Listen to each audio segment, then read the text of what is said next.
I'm making a game about cats. But it's laser fraction cats that turn from solid to liquid to gas. They explode all over in a while.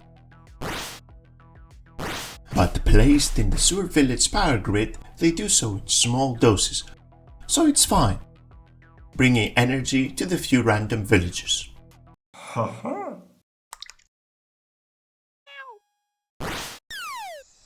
With such an exciting life of constant change, it's relaxing to have some moments you can just slosh about. But where would such a creature live? Glass containers are transparent and look fitting for an abandoned sewer lab, so let's put some liquid cats in there. 3 years ago, I designed this task for the player. I feel it was nice, communicated the fractions as magnitudes on the number line idea, like a fishing minigame, but I wanted to give the player more agency while also communicating more of the fraction cat's complexity. Since I am both drawing and coding the game, learning as I go along, I use constraints to actually sit down and do something. So I took advantage of this game jam I love to take part in to revisit the task. Game development has been an unrelenting pursuit for me, dancing around, oh I will never make it happen, to I just have to cut and make it leaner, cut. But since I have not developed a full game before, I'm stuck between imposter syndrome and perfectionism. Well, let me tell you, it has not been easy. But I'm here now making a video now. Thanks for everyone's support. I will start with the mechanics first, then the art, and stick around at the end to see how it all ended up. Instead of just pressing a button to mark the location, I wanted the player to feel the paradox of fractions more. That is, sometimes having big denominators, but still a small magnitude between 0 and 1.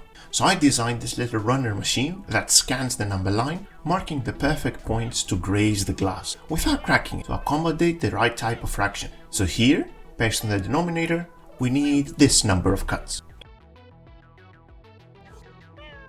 And if you miss, it cracks. Too many cracks, and it breaks, and you have to start all over again.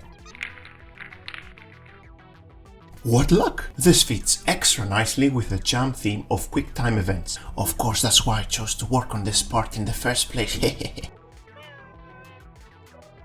Also, I wanted to enhance the idea of the fraction cat being liquid and needing to be dragged in just right. Another quick time event. The liquid always retracts back, so it must be timed just right. And to work for the game jam, I needed a loop.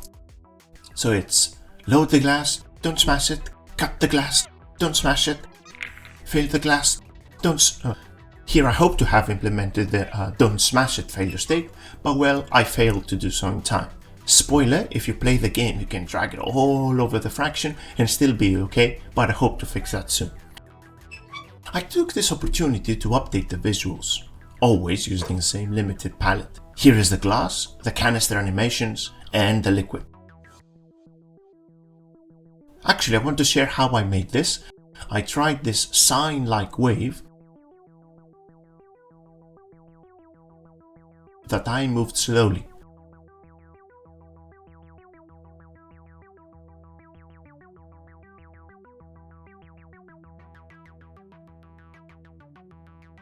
Then I made a fake overlay, which I used to delete everything else, and voila!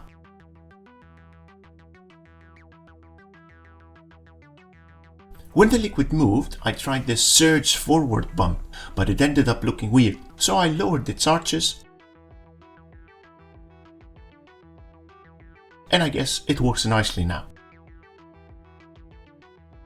To fit this weird abandoned technology, I used previous assets to make this hand, lowering the glass, and I made small cutscenes for win and loss state, and quickly added an effect for the breaking animation.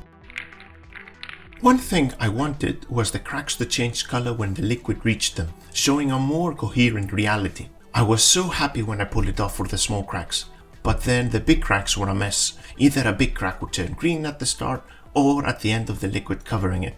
I thought of using a shader, tried some of them online, but gave up. Having the sprite be made of smaller sprites or smaller sections, that's a good idea, but I didn't get to implement. Taking part in this GTKO game jam means you have many people play that can offer feedback on all sorts of things.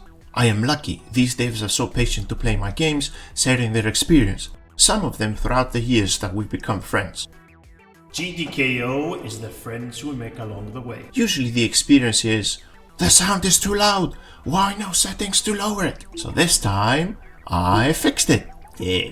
I found this cool tutorial, recommended to all my Godot and Godettes. But how to communicate what do the sliders mean? I chose top for the master volume and made it bright, sound effects for this one, and for the background music something that blends in the background. So I adjusted these buttons and added a metal button cover animation, fitting more with a QuickTime event, also giving some hints to the players as to what to press.